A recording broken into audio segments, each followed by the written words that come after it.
ভগবান পরশুরামের কুঠার কেবল প্রাণ কাড়েনি, বরং একে একে মুছে দিয়েছিল পৃথিবীর সমস্ত শক্তিশালী রাজবংশকে।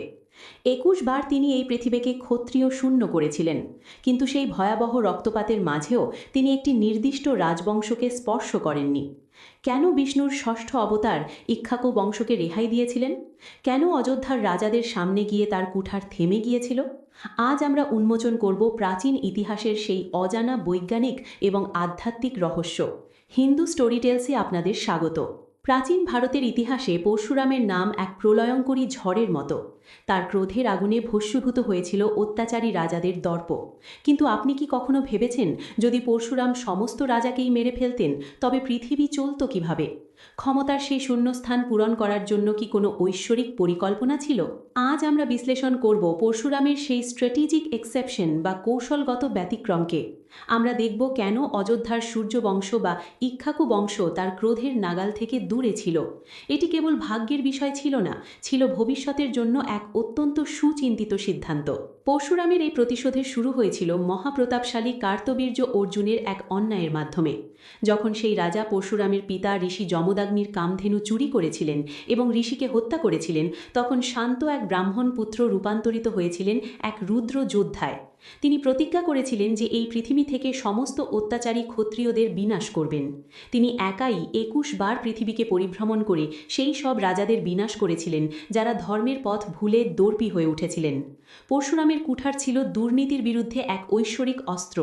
কিন্তু যখন তার কুঠার অযোধ্যার তোরণদ্বারে পৌঁছালো, তখন এক অলৌকিক স্তব্ধতা নেমে এলো। কেন তিনি ইক্ষ্বাকু বংশকে স্পর্শ করলেন না? এর উত্তর লুকিয়ে আছে রাজা দশরথের পূর্বপুরুষদের আধ্যাত্মিক ডিএনএতে। ইক্ষ্বাকু বংশের রাজারা কেবল শাসক ছিলেন না, তারা ছিলেন রাজর্ষি, অর্থাৎ রাজার বেশে ঋষি। তারা সর্বদা শাস্ত্রের বিধান মেনে চলতেন এবং প্রজাদের নিজের সন্তানের মতো আগলে রাখতেন। পরশুরাম জানতেন যে শাসনের জন্য শক্তির প্রয়োজন আছে, কিন্তু সেই শক্তির সাথে যদি ধর্মের মিলন না ঘটে, তবে সমাজ ধ্বংস হয়ে যাবে। ইক্ষ্বাকু বংশ ছিল সেই ধর্মের শেষ আশ্রয়স্থল। ইক্ষ্বাকু বংশের রাজাদের এই চারিত্রিক শুদ্ধতার পেছনে ছিল তাদের রাজগুরুদের ভূমিকা। বশিষ্ঠের মতো ঋষিরা যখন কোনো রাজবংশের পথ প্রদর্শক হন, তখন সেই বংশ পথভ্রষ্ট হতে পারে না। পরশুরাম দেখেছিলেন যে অন্য রাজারা যখন ক্ষমতার লোভে অন্ধ, তখন ইক্ষ্বাকু রাজারা ত্যাগের আদর্শে উদ্বুদ্ধ। আধুনিক স্ট্র্যাটেজির ভাষায় একে বলা হয় স্ট্র্যাটেজিক প্রেজার্ভেশন। পরশুরাম জানতেন যদি তিনি সব রাজাকেই নির্মূল করেন, তবে অরাজকতা সৃষ্টি হবে। তাই তিনি এমন একটি বংশকে রক্ষা করলেন যারা ভবিষ্যতে পৃথিবীকে আদর্শ শাসনের উদাহরণ দিতে পারবে। কিন্তু এর পেছনে কি কোনো গভীর ঐশ্বরিক দূরদর্শিতা ছিল? অবশ্যই। পরশুরাম জানতেন যে ভবিষ্যতে ভগবান বিষ্ণুর সপ্তম অবতার শ্রীরামচন্দ্র এই পৃথিবীতে আবির্ভূত হবেন, আর সেই অবতারের অবতরণের জন্য প্রয়োজন ছিল একটি অত্যন্ত শুদ্ধ এবং পবিত্র বংশলতিকার। ইক্ষ্বাকু বংশই ছিল সেই উপযুক্ত আধার বা ভেসেল। যদি পরশুরাম সেই সময় এই বংশকে ধ্বংস করতেন, তবে রামায়ণের সেই মহাকাব্যিক অধ্যায় হয়তো কখনো শুরুই হতো না।